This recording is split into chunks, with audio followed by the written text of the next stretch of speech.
నమస్తే, welcome to focus. మావోయిస్టులకు ఎదురుదెబ్బలు తగులుతున్నాయి. వరుస ఎన్కౌంటర్లతో నక్సల్ ఉద్యమం ఉనికి ప్రశ్నార్థకంగా మారుతోంది. ఛత్తీస్గఢ్ బస్తర్ రేంజ్లో తాజాగా జరిగిన ఎన్కౌంటర్లో చనిపోయారు. మృతుల్లో ఓ మోస్ట్ వాంటెడ్ మావోయిస్టు నేత కూడా ఉన్నాడు. లొంగిపోండి లేదంటే ఎన్కౌంటర్లో చనిపోతారు. ఇటీవలి కాలంలో పోలీసుల నుంచి వినిపిస్తున్న మాటిది. అంతేకాదు అన్నంత పని చేస్తున్నారు. దీంతో ఇటీవల జరుగుతున్న వరుస ఎన్కౌంటర్లలో పదుల సంఖ్యలో చనిపోతున్నారు మావోయిస్టులు. ఛత్తీస్గఢ్ సుకుమా జిల్లాలోని కర్లపల్లి ప్రాంతంలో మావోయిస్టుల కదలికలకు సంబంధించిన సమాచారం పోలీసులకు అందింది.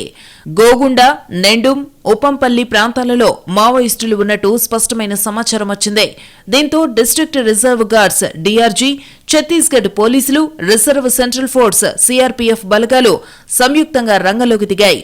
మావోయిస్టుల కోసం గాలింపు ప్రారంభించాయి.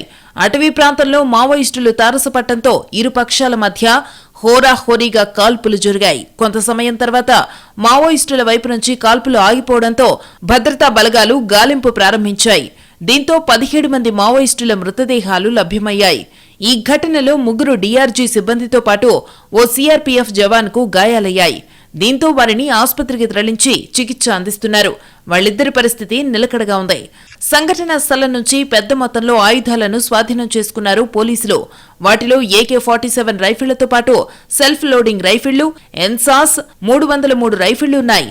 రాకెట్ లాంచర్లు, గ్రెనేడ్ లాంచర్లు, పేలుడు పదార్థాలు లభ్యమయ్యాయి. ఎన్కౌంటర్లో చనిపోయిన మావోయిస్టులను గుర్తించే పనిలో ఉన్నారు పోలీసులు. ఎన్కౌంటర్లో చనిపోయిన వాళ్లలో ఓ మావోయిస్టు అగ్రనేత ఉన్నారు.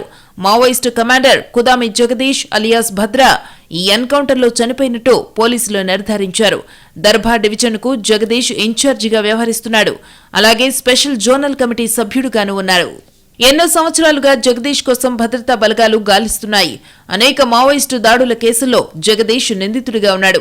2013లో జీరం లోయలో మావోయిస్టులు జరిపిన దాడిలో అప్పటి ఛత్తీస్గఢ్ కాంగ్రెస్ అధ్యక్షుడు నందకుమార్ పటేల్తో పాటు 25 మంది భద్రతా సిబ్బంది చనిపోయారు. అలాగే 2023లో ఛత్తీస్గఢ్ అరణ్పూర్లో మావోయిస్టు దాడిలోనూ జగదీష్ కీలక పాత్ర పోషించాడు. ఆ ఘటనలో పలువురు డీఆర్జీ జవాన్లు ప్రాణాలు కోల్పోయారు. జగదీష్ అలియాస్ భద్ర తలపై 25 లక్షల రూపాయల రివార్డుంది. తాజా ఎన్కౌంటర్లో జగదీష్ చనిపోయాడు. ఇది భద్రతా దళాలకు పెద్ద పురోగతి అనే అభిప్రాయం వ్యక్తమవుతోంది. మావోయిస్టుల లక్ష్యంగా ఇటీవల బస్తర్ రేంజ్లో దాడులు ముమ్మరం చేశాయి భద్రతా బలగాలు. మార్చి 20 నుంచి ఇది 2వ భారీ ఎన్కౌంటర్. దీంతో 10 రోజుల్లో ఎన్కౌంటర్లో చనిపోయిన మావోయిస్టుల సంఖ్య 49కి చేరింది. మృతుల్లో మావోస్ సీనియర్ నేత సుధీర్ అలియాస్ సుధాకర్ కూడా ఉన్నారు. సుధాకర్ తలపై 25 లక్షల రూపాయల రివార్డుంది. తాజా ఎన్కౌంటర్లో 17 మంది నక్సలైట్లు చనిపోయినట్టు నిర్ధారించిన మృతుల సంఖ్య ఎక్కువగా ఉండొచ్చంటున్నాయి భద్రతా బలగాలు. లేదంటే తీవ్రంగా గాయపడి ఉండొచ్చంటున్నాయి. దీంతో మిగతా మావోయిస్టుల కోసం గాలిస్తున్నారు. ఎన్కౌంటర్ జరిగిన ప్రదేశానికి చుట్టుపక్కల గల అటవీ ప్రాంతంలో కూంబింగ్ కొనసాగుతోంది. బర్తర్ డివిజన్లో బీజాపూర్, సుకుమా, దంతెవాడతో సహా 7 జిల్లాలున్నాయి. ఈ ఏడాది ప్రారంభం నుంచి ఈ ప్రాంతంలో జరిగిన ఎన్కౌంటర్లలో మొత్తం 117 మంది మావోయిస్టులు చనిపోయారు. వచ్చే ఏడాది మార్చి 31 నాటికి మావోయిజాన్ని పూర్తిగా అంతం చేస్తామని మరోసారి స్పష్టం చేశారు కేంద్ర హోంమంత్రి అమిత్ షా. ఆయుధాలు, హింసతో మార్పు తీసుకురాలేరని, శాంతితోనే అభివృద్ధి సాధ్యమన్నారు. లొంగిపోవాల్సిందిగా మావోయిస్టులకు సూచించారు. మొత్తానికి నక్సలిజం అంతమే లక్ష్యంగా కేంద్ర ప్రభుత్వం పనిచేస్తోంది. మారుమూల ప్రాంతాలకు సైతం రవాణా, విద్యుత్, మంచినీరు వంటి మౌలిక వసతుల్ని కల్పిస్తోంది. విద్య, వైద్యాన్ని అందుబాటులోకి తెస్తోంది. అలాగే మావోయిస్టుల లొంగుబాటులను ప్రోత్సహిస్తోంది. లొంగిపోయిన మావోయిస్టులకు పునరావాసం కల్పిస్తోంది. మరోవైపు మావోయిస్టుల కోసం అడవుల్ని జల్లెడపడుతూ వరుస ఎన్కౌంటర్లతో చావు దెబ్బతీస్తోంది.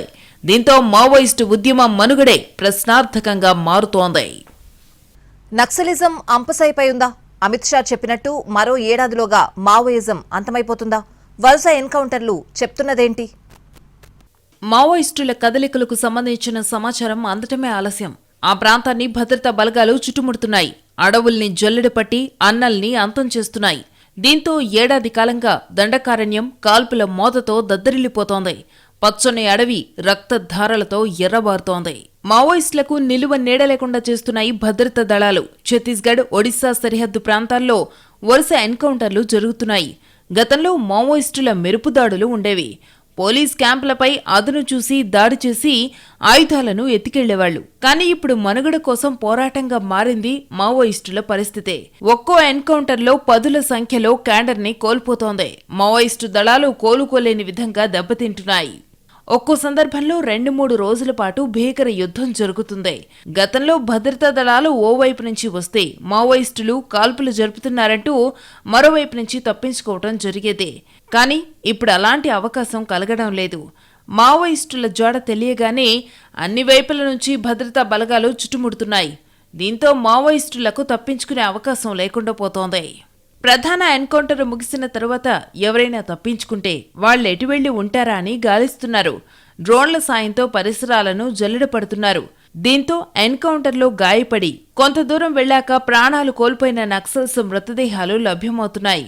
ఒక్కోసారి 1-2 రోజుల తర్వాత ఇటువంటి మృతదేహాలను గుర్తిస్తున్నారు. దంతెవాడ బీజపూర్ సరిహద్దుల్లో ఈ నెల 25న ఎన్కౌంటర్ జరిగింది. అందులో 3 నక్సల్స్ హతమయ్యారు. ఆ సంఘటనలో మావోయిస్టులకు సంబంధించిన ఆయుధాలతో పాటు పేలుడు పదార్థాలను స్వాధీనం చేసుకున్నారు పోలీసులు. మార్చి 20న బీజపూర్ కాంకర్ సరిహద్దుల్లో జరిగిన 2 వేర్వేరు ఎన్కౌంటర్లలో మావోయిస్టులకు భారీ నష్టం జరిగింది. బీజాపూర్లో జరిగిన ఎదురుకాల్పుల్లో 30 మంది మావోయిస్టులు చనిపోయారు. అలాగే కాంకర్ ఎన్కౌంటర్లో 4 మావోయిస్టులు మృతి చెందారు. మొత్తానికి ఈ ఏడాది తొలి 3 నెలల్లోనే 117 మంది మావోయిస్టులు ఎన్కౌంటర్లో మృతి చెందారు. దండకారణ్యం మావోయిస్టులకు పెట్టని కోట. దీంతో కోంబింగ్ ఆపరేషన్లో పోలీసులు అనేక ఇబ్బందులు ఎదుర్కొనేవాళ్లు. ఆ ప్రాంతం గురించి తెలియకపోవడం, అక్కడి కొండలు గుట్టలపై అవగాహన లేకపోవడంతో కోంబింగ్ ఆపరేషన్లకు ఇబ్బందులు ఎదురయ్యాయి. ఇలా లాభం లేదనుకున్న కేంద్ర ప్రభుత్వం బీఎస్ఎఫ్ బలగాలను రంగంలోకి దించింది. దేశ సరిహద్దులను కాపాడే బార్డర్ సెక్యూరిటీ ఫోర్స్ దళాలు ప్రతికూల పరిస్థితుల్లోనూ శత్రువులపై కొదమ సింహాల్లా దాడి చేయటంలో దిట్టలు. ఇక దండకారణ్యంలో బీఎస్ఎఫ్ బలగాలు వచ్చాక మావోయిస్టులపై భద్రతా బలగాలు పైచేయి సాధించడం మొదలైంది. ఇక కొంతకాలంగా జరుగుతున్న ఆపరేషన్ కగ్గార్లో భాగంగా కేంద్ర రాష్ట్ర బలగాలు మావోయిస్టుల ఏరివేతను కొనసాగిస్తున్నాయి. ఫలితంగా దశాబ్దంగా సేఫ్ జోన్గా ఉన్న ఒక్కో స్థావరాన్ని మావోయిస్టులు కోల్పోతున్నారు.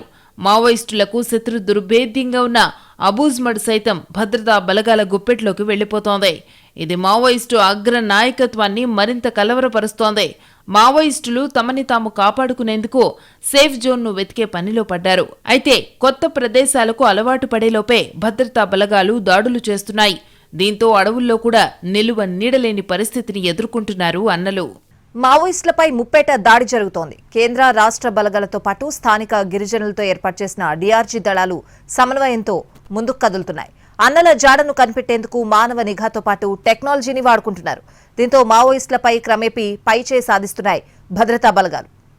ఒకప్పుడు దండకారణ్యం అంటే మావోయిస్టుల ప్రధాన స్థావరం. అగ్ర నాయకత్వం అక్కడే ఉండేది. ఓవైపు ఛత్తీస్గఢ్, ఇంకోవైపు ఒడిశా, మరోవైపు ఆంధ్ర, వేరొక వైపు తెలంగాణ, మహారాష్ట్ర. ఇలా ఎటు చూసినా మావోయిస్టు కార్యకలాపాలు నిరాటంకంగా కొనసాగేవి. గిరిజన తండాలకు తరచూ అన్నలు వచ్చేవారు. ప్రజా కోర్టుల్లో వివాదాలు పరిష్కరించేవారు. ఇన్ఫార్మర్ల నెపంతో కొందరిని శిక్షించడం, కాల్చి చంపడం వంటివి సర్వసాధారణంగా జరిగేవి. కనీసం ఎన్నికలప్పుడు కూడా మన నేతలకు గుర్తుకురాని మారుమూల గ్రామాలు. విద్య, వైద్యం, మౌలిక సదుపాయాల సంగతి దేవుడెరుగు. కనీసం జనాభా లెక్కల్లో కూడా లేని జనం వాళ్లు. కనుక అన్నలు చెప్పింది చేయటం మినహా వాళ్లకు మరో మార్గం ఉండేది కాదు. దీంతో నక్సల్స్ ఆధ్వర్యంలో సమాంతర ప్రభుత్వాలు నడిచేవి. అక్కడ అన్నలు చెప్పేదే వేదం, చేసేదే న్యాయంగా సాగేది. బాగోగులు పట్టించుకునే నాథుడు ఉండేవాడు కాదుగాని మావోయిస్టుల ఏరివేత కోసం వెళ్లే పోలీసు బలగాలు అమాయక గిరిజనులను వేధించేవి. దీంతో పోలీసుల కంటే మావోయిస్టులే నయ్యమనే భావన గిరిపుత్రుల్లో ఉండేది. కాని కాలం మారింది. పరిస్థితులు మారుతున్నాయి. మారుమూల ప్రాంతాలకు రోడ్లు పడుతున్నాయి. రవాణా వ్యవస్థ మెరుగవుతోంది. దీంతో ఇతర ప్రాంతాలతో సంబంధాలు ఏర్పడుతున్నాయి. విద్య, వైద్యం, విద్యుత్, మంచినీరు ఇలా మౌలిక సదుపాయాలను గిరిజనులకు అందుబాటులోకి తీసుకొస్తున్నారు. సమాచార వ్యవస్థ విస్తృతమైంది. సంక్షేమ పథకాలు అందుబాటులోకి వస్తున్నాయి. దీంతో గిరిజనుల ఆలోచన సరళి మారింది. గతంలో మావోయిస్టులు గ్రామంలో బస చేసినా పోలీసులకు తెలిసేది కాదు. గిరిజనుల్ని అడిగినా చెప్పేవారు కాదు. కానీ ఇప్పుడు తండా పరిసరాల్లోకి అన్నలొచ్చినా సమాచారం పోలీసులకు అందిపోతోంది. మావోయిస్టుల ఏరువేతలో టెక్నాలజీని విస్తృతంగా వాడుకుంటున్నాయి భద్రతా బలగాలు. ఎప్పటికప్పుడు శాటిలైట్ల చిత్రాలు అందుతున్నాయి. డ్రోన్లతో నిఘా కొనసాగుతోంది. పలానా చోట దళం ఉందని తెలిస్తే డ్రోన్లతో ఆ ప్రాంతాన్ని పరిశీలిస్తున్నారు పోలీసులు. దళంలో ఎంతమంది ఉన్నారు, వాళ్ల దగ్గర ఎటువంటి ఆయుధాలున్నాయి వంటివి పరిశీలిస్తున్నారు. ఎవరి దగ్గరైనా పిస్టల్ లేదా AK-47 రైఫిల్ ఉందంటే మావోయిస్టు అగ్రనేత అయ్యుండొచ్చనే నిర్ధారణకొస్తున్నారు. దళం ఎటు వెళుతోంది, ఎక్కడ బస చేస్తోంది వంటివి గమనిస్తున్నారు. అదును చూసి దాడి చేయడం ద్వారా తమ వైపు నష్టం లేకుండా చూసుకుంటున్నాయి భద్రతా దళాలు. మావోయిస్టు ఉన్న ప్రాంతానికి ఎటువైపు ఏముందో తెలుసుకుంటున్నారు పోలీసులు. ఎటువైపు నుంచి దాడి చేస్తే నక్సల్స్ ఎటు పారిపోవచ్చనే అంశాలను రూపొందిస్తున్నారు. పక్కా ప్రణాళికతో మావోయిస్టులపై దాడి చేస్తున్నాయి భద్రతా దళాలు. మరీ ముఖ్యంగా ఆయా అడవులపై డిస్ట్రిక్ట్ రిజర్వ్ గార్డ్స్ DRG దళాలకు అవగాహన ఉండడం భద్రతా బలగాలకు ప్లస్ పాయింట్ అవుతోంది. ఎట్టి పరిస్థితుల్లో గతానికి భిన్నంగా మారిపోతున్నాయి. 2017 ఏప్రిల్లో మావోయిస్టుల మెరుపు దాడిలో 25 మంది భద్రతా సిబ్బంది చనిపోయారు. 2020 మార్చి 21న సుకుమా బీజాపూర్ సరిహద్దుల్లో మావోయిస్టులు జరిపిన దాడిలో 17 మంది పోలీసులు హతమయ్యారు. 2021 ఏప్రిల్ 3న మావోయిస్టుల దాడిలో 22 మంది భద్రతా సిబ్బంది చనిపోయారు. కానీ పరిస్థితి పూర్తి భిన్నంగా ఉంది. ఈ ఏడాది ఫిబ్రవరి 9న జరిగిన ఎన్కౌంటర్లో 31 మంది మావోయిస్టులు హతమయ్యారు. 2024లో 250 మంది నక్సల్స్ ఎన్కౌంటర్లలో చనిపోయారు. దాదాపు 900 మందిని అరెస్టు చేశారు. ఈ ఏడాది ఇంతవరకు దాదాపుగా 197 మంది మావోయిస్టులు హతమయ్యారు. మొత్తానికి మావోయిస్టులపై పూర్తిగా పైచేయి సాధిస్తున్నాయి భద్రతా బలగాలు. పరిస్థితి చూస్తుంటే నిర్దేశిత లక్ష్యానికి ముందే మన దేశంలో నక్సలిజం అంతమయ్యేలా ఉంది.